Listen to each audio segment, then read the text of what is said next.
So you're in the market for a German midsize sedan, but you want something a little faster than typical. There's of course the BMW M3, the C63 AMG with its amazing hybrid inline 4, or there's this, which is the Audi RS5 Sportback, which also comes in a coupe form, which is the competitor to the M4, but this one is the competitor to the M3, and today I'm bringing you a review of it. I'm Aiden, and you're watching Gaudin X.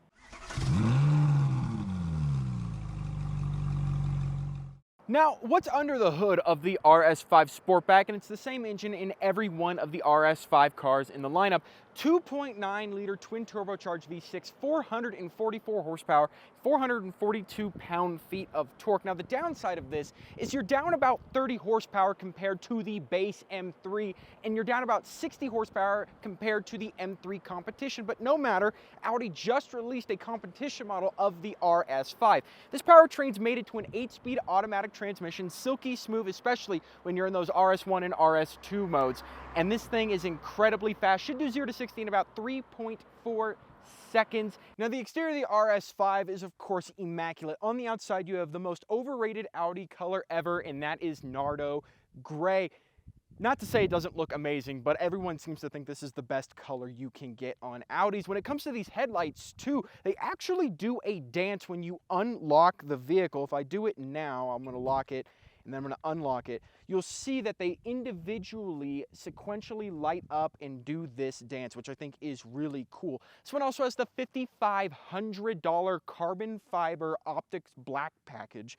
And this thing has tons of carbon fiber on the mirror caps and on the front splitter, and you even get a deck spoiler in the back that is carbon fiber. Now, when it comes to the rims and tires on this car, these rims you can get with either the black optics package or that carbon fiber black optics package. You have 275s up front and 275s in the rear, and like I said, 14.8-inch rotors up front, 13-inch in the back, and they are drilled. Now, other things on the outside of the Audi RS5, like I said, you have those carbon fiber mirrors and a carbon fiber side skirt going down this side. This definitely has more aggressive bodywork than a normal S5 or A5 does, and more carbon fiber. You have this carbon fiber wing, like I said, and carbon fiber rear diffuser with those massive exhaust tips that lead back to that 2.9 liter V6. Now, in the back of the car, in the trunk space, when it comes to that, you have 21.8 cubic feet of cargo space back here. This is a hatchback instead of the normal trunk you'd get in the RS5. And if you lower that rear row of seats, you're gonna get 35 cubic feet of cargo space. Plenty of tie-down points, and you even have a space saver spare in the back here, plus electronic closing rear lid. On the interior of the RS5, it won't surprise you to know that this is an amazing place to be. You have carbon fiber all over the place in here, on the door panel, on the dash, and even on the center console. Nice materials everywhere, steering wheel, soft touch materials on the dash, on the top of the door panel. Alcantara also on the door panel, and your seats are awesome. These seats actually will automatically bolster you in once you shut the door and put it in drive.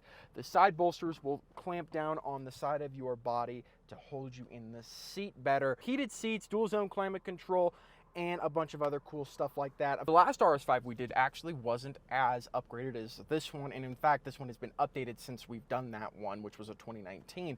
You have Audi's new MMI operating system right here, Apple CarPlay, Android Auto wireless, and tons of other cool features in there as well. Of course, like I've always said, the Audi digital gauge cluster is going to be one of the best ones you can get in the car industry today. I think it's about on par with how BMW does it, but this is definitely my favorite looking one. When it comes to drive modes in here, like I said, you have an RS1 and an RS2 mode, which are configurable drive modes that you can set up and can be activated using a button on the steering wheel above the heated steering wheel button. Other drive modes in here, of course, include things like comfort, auto, and dynamic, and when you do press these buttons down here, it'll give you the opportunity to customize the RS modes, where you can customize steering feel, engine feel, brake feel, transmission feel, everything of the sort. You also have a power sliding sunroof right here, and when it comes to the sound system in this car, just like every Audi out there is, it's amazing. Bang & Olufsen, they've done incredible things with this sound system in all of the Audi models. Now, when it comes to the interior storage space, it's pretty good. You have a good size glove box in here, but you don't really get a center console. You just lift this thing up and you have access to some storage trays, wireless charger right here, and some coin trays. Other little things you can fit in there as well. In the back seats of the RS5, they're not bad, definitely better than the normal RS5. Plenty of knee room, but not so great headroom. If I sit all the way up, I'm definitely hitting my head on the top. Heated seats back here with its own climate zone. You don't see a lot of cars in this class having rear heated seats. 2 USB type A ports and a 12-volt socket, just in case you're interested in that. More carbon fiber on the door panel, leather everywhere, leather on the back of this seat, leather on the door panel with a bunch of Alcantara. And again, these seats are super comfortable, and you get 2 cup holders in the center armrest right here, and a pass-through, just in case you're interested in using this for skis, snowboards, anything like that. But yes, it's a pretty good back seat. Definitely not the size of an RS7's back seat, but I think if you're carrying passengers every once in a while, this is a good choice. All right, so driving the RS5. I'm just straight up putting it into RS2 mode.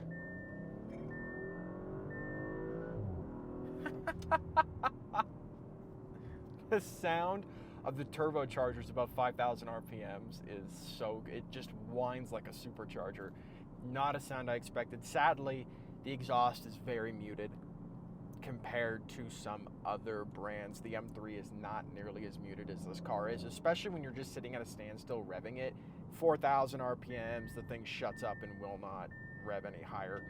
But on the other hand, this car is fast. The turn-in on this is awesome through the corners as well. The steering is so good. And of course you can adjust that in the RS modes too. And the seat bolstering you can adjust with a little knob on the side to kind of tuck you in a little more if you want. It's good. And though it doesn't have the same amount of power the M3 does, which is unfortunate because it's not as fast and you feel that, it still is good. The M3 can build power a lot better when the car is already moving. The RS5 can feel kind of sluggish when you're already moving and it needs to build that boost back up. But the M3 feels a lot more ready on its toes, ready to go. God, but does that Quattro system just keep this thing down? It has no problems making sure you don't lose traction. And you can turn off ESC and this thing will still lock you in. It also sounds good. The exhaust pops, a lot of burbles, a lot of pops and everything like that. Driving position is nice, and it's actually really, really comfortable. These leather seats are awesome. And the headrests, I'd say this car is a little more comfortable to drive than the M3, which I think Audi's really good at making comfortable cars. It's just not as crazy fast, which is kind of disappointing because I care more about the performance of the car rather than how comfortable it is. These brakes, though, stop this car on a dime. It just feels like Audi on some level lacks the performance ability that the M3 and the BMWs do, sadly. And then of course there's Mercedes, but no one wants to buy a C63 anymore because they stuck a 4-cylinder hybrid in it. Doesn't matter if it makes over 600 horsepower or not, it's still not as soulful as the RS5 and the M3 is. And that is the Audi RS5. Personally, when it comes to the looks of it, I'm thinking it looks better than an M3, but it just doesn't quite match the performance of an M3 base. Even though you get a 6-speed manual in the M3 base, that car just has so much more power and feels so much more raw than this one does. If you guys like the video, make sure you hit that like button down below. If you want to see more from us, make sure you subscribe, and I'll see you all in the next video.